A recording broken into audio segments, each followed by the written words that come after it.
Hello, and welcome back to the speedrunning guide to Sword of the Sea Any% New Game Plus. I'm Newt, and I'll be taking you through this. This episode, we're going to be looking at the first chapter of the game, Veiled Sea. We're going to start this chapter with this special custom file that I've set up. There's a guide on how to set up this file on speedrun.com, which will be linked in the description. We're just going to click continue for it. Importantly, if you move your mouse too much while this loading screen is going, the camera will actually be in a different position at the beginning of the game. So try not to move your mouse too much. I'm moving my mouse quite a bit right now, and you'll see my camera is all out of whack. It's supposed to be pointing this direction. So, starting off, we're going to do our boost setup combo that I just messed up, and moving towards the first trick of the game. This first area is fairly chill. We're just going to be doing good movement fundamentals to get through it, and setting up for the first skip of the game. So, at the top of this hill, right around this corner, at the top of this hill over here, is like a title screen that shows up. But we can skip this by going over it. So there's a big trigger here to start this cutscene. But, by boosting up a specific wall, we can dodge it. So I'm going to show off how to do that now. Going up and over, and that's basically it. What we just did there is what we call a boost bounce. So that's when you boost into a slanted piece of wall and press jump right before you hit the wall, and that'll give you a lot of vertical mobility, and that allows us to skip over the cutscene. You'll see if I go back up here, it's going to start this cutscene. So this is what we skipped. This trick saves like 3 seconds or something. So don't worry too much about it if you're just starting out. It's a fun little trick you can do. I would never reset for it.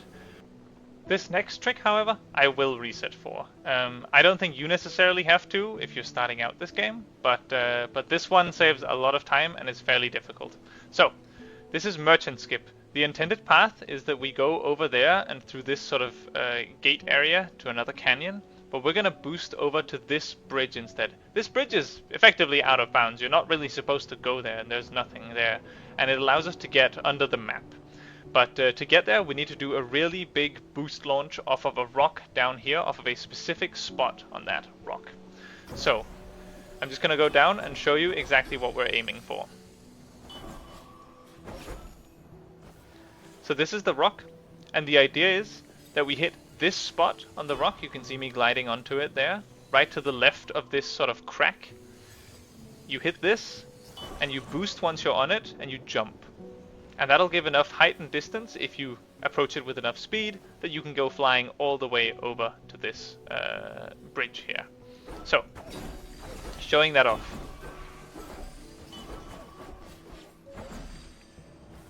I generally try to start with 4 boost charges up here. That's everything I'll be needing. So I boost down here.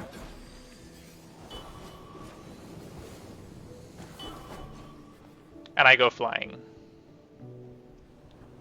And that takes us all the way over to this bridge. And this is where we want to end up. Okay, some additional notes on Merchant Skip is that what we're doing here is a boost launch, not a boost bounce as we did previously where we would jump before we hit the wall. It is very important for Merchant Skip, and for a lot of the launches we'll be doing this game, that we boost once we hit the wall and jump afterwards. And there's this timing thing that happens when we really want to get a lot of speed and a lot of distance on these, where we have to boost. You will be both chirping and using our regular boost, and we have to boost and then jump maybe like a quarter second later to get maximum height and distance. So that's sort of what you're aiming for. Don't immediately jump, and also don't jump before you hit the wall. It's also relevant to note that this is a fairly tight sort of section of wall that you need to hit. It is difficult, and it will take a lot of practice.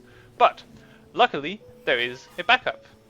If you miss it and you don't get the distance you need, you can go up to this rock here. And you sort of need to interact with this treasure chest. It takes like 1 second to get rid of it. We do this so that we can actually chirp. If we try to do a chirp boost while near this, we would just activate it. So we get this out of the way. We make sure we have 2 boost charges at least. I have 3 right now.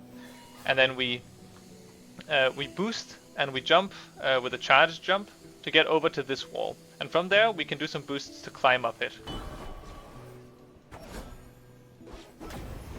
So this spot, this like lightly colored spot, you can boost into and jump, and it'll give you a lot of height.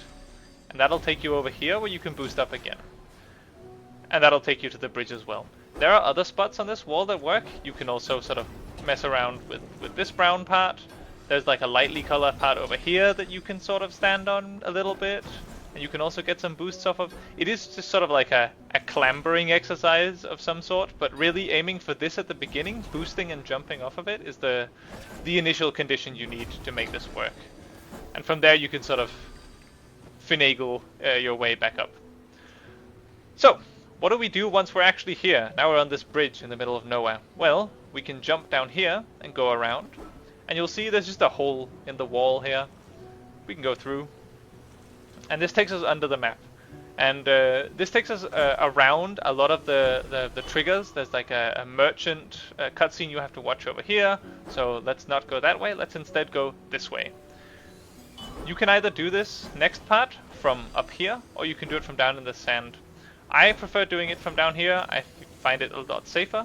And basically what you do is you boost and you do an uncharged jump, and we're aiming for this brightly colored orange spot you'll see under here.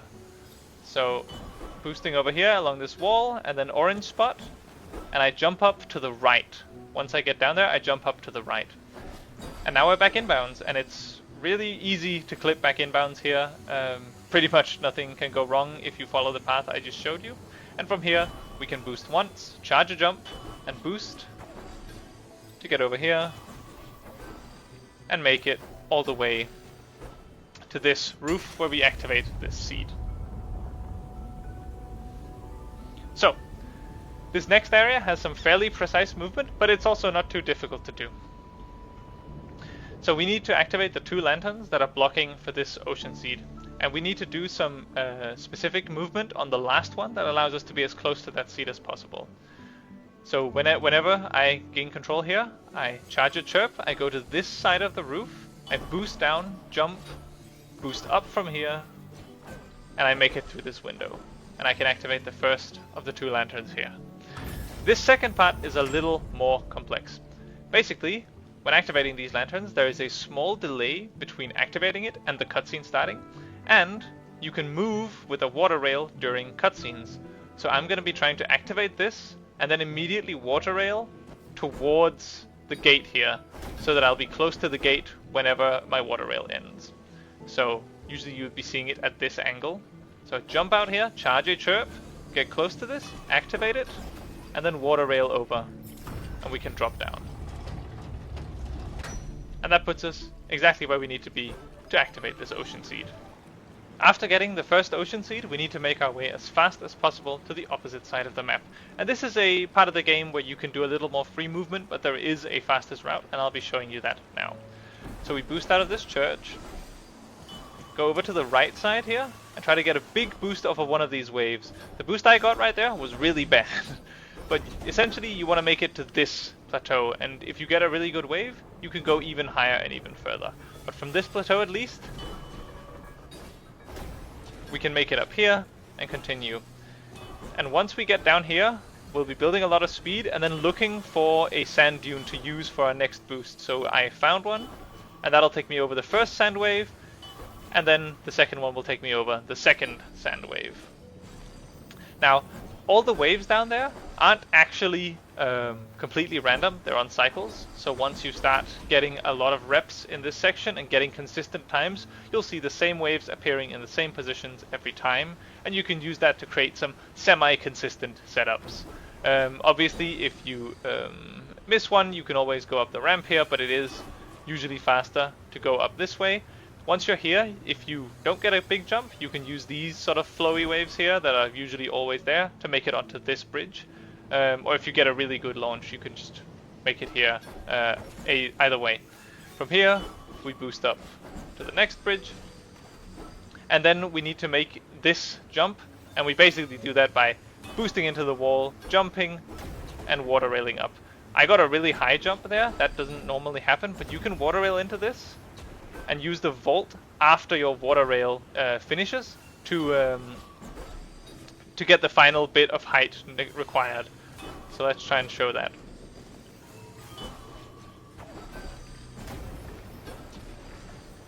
So boosting into the wall, jumping, water railing, and jumping up. This takes us to left side gate skip, and for this we need this friendly rock here, and we're going to be doing another boost launch off of this rock. So as you might remember, we boost and then we jump a little while later while we're on the rock. So moving towards it, we charge a jump and we charge a chirp, and then we boost and chirp and jump afterwards. And that'll take us really high. Now, sometimes you'll get enough height to make it like all the way up here, and then it's really easy. Otherwise, you can land on this ledge. If you get really low, you can land on... You can sort of jump up to this little spot, which is also standable. And if you need a bit of assistance, the chain can also help you. So, showing that off here. If I don't get enough height, I can jump onto the chain, jump off it, and that'll give me a second double jump and a second water rail, and that'll usually be enough height. From here, we just sort of parkour up to this platform, and you'll see a sand pile on the left and a sand pile on the right. And we can use these to do like the tiniest little boost launch. So off of this, to make it to this roof, and from here we can sort of boost down to the ocean seed. You can get some really good launches off of these if you get like really good timing like that. But anything, you know, remotely close to that is totally fine. And we can activate the second ocean seed. Alright, this level is almost done. After activating the second ocean seed and watching the cutscene, you'll have this camera angle. So what I do is basically I hold right key and then I spam boost when the cutscene is about to end, and then I can jump to make it over here. And from here it's pretty much just vibes-based speedrunning. You just sort of boost whenever you can. On this bottom layer, you really want to hit one of these waves so that you can just go flying all the way into the cutscene. And that's the end of Veiled Sea. That's how you do it really fast. Obviously you need to do all of those things together, but practice it bit by bit. Make sure you know the backups, make sure you get the difficult parts down first so you don't have to reset way too much. And I'll see you in the next level.